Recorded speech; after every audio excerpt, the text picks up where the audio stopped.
Today is March 9th, 2021. My name is Charles Suter. I'm presenting How to Win with Discipline.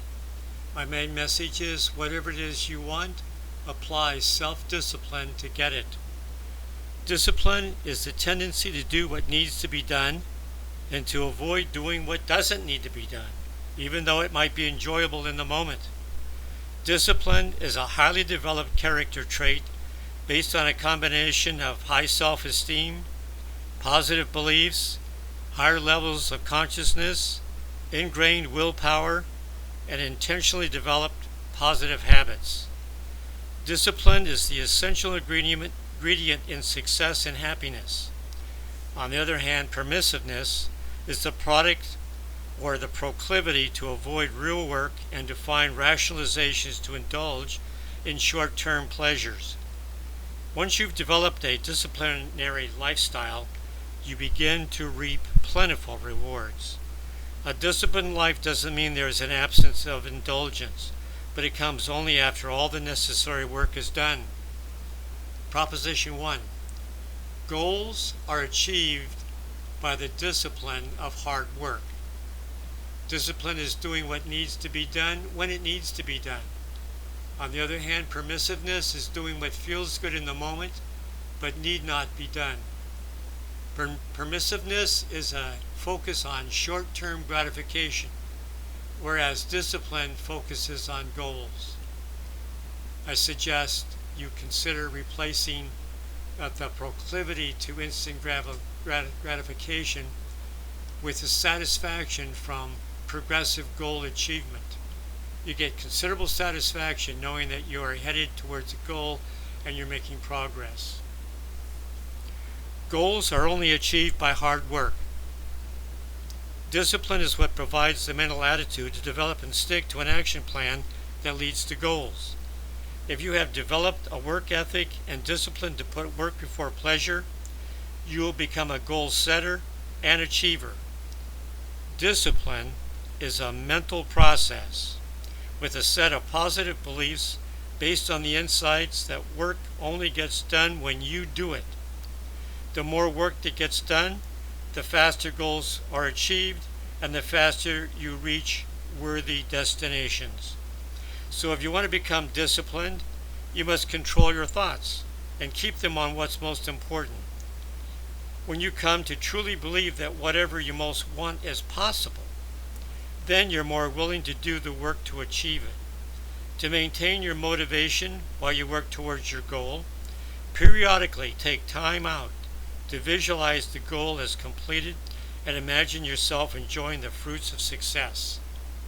Proposition 2. Mental discipline precedes physical discipline. Your actions will become a perfect reflection of your mental attitude.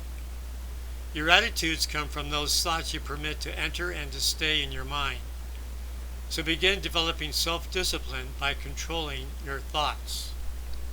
To develop discipline, you must first take control over your thoughts. Your thoughts must support those positive beliefs that support goal achievement. Without belief, you will lack the will to try. Only thoughts that are focused on goals and their achievement will serve you well in achieving those goals. If distracting thoughts enter your mind because you're weakening in your resolve, cast them out immediately and replace them with mental images of the goal completed.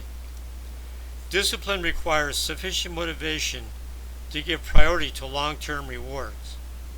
Just remind yourself that there will be plenty of time to celebrate and indulge each day after the work is done. Proposition 3. Discipline develops a strong character, or I should say a stronger character than permissiveness. You can learn the character building traits of self-esteem. So if you're not self-disciplined right now, you can train yourself to be. Self-discipline is best taught by following a role model who sets a good example. So start by developing a mental discipline to control your thoughts, because mental discipline precedes physical discipline. Discipline can be learned by good role models and by witnessing practical examples. Discipline is a state of being that depends on thought control. So if you can control your thoughts, you can develop the habit of self-discipline. Mental discipline comes before physical discipline. Discipline can also be sharpened naturally in small children. Children learn discipline best by parents or authority figures who themselves are disciplined and do not offer permissive alternatives to their children. Children learn early that discipline has a high payoff and that permissiveness leads to lower levels of personal satisfaction and even less social approval. Children can be taught to enjoy the progress they make towards meaningful goals. If you accept the notion that there is joy in the journey towards any desired destination, you can train yourself to become self-disciplined. There is motivation in knowing that both the journey, that's the doing, and the destination, that's the having, are both sources of joy. My final message: discipline wins over permissiveness. Anyone can rely on permissiveness to gain quick satisfaction and easy social approval, but it makes real lasting progress to become the person you want and were created to become. You must focus on achieving goals of substance. Goal achievement depends upon discipline, and without discipline, the will to win will not prevail over distractions of momentary pleasures. That's all for now. Remember to stay positive. You'll be happier, healthier, and live longer.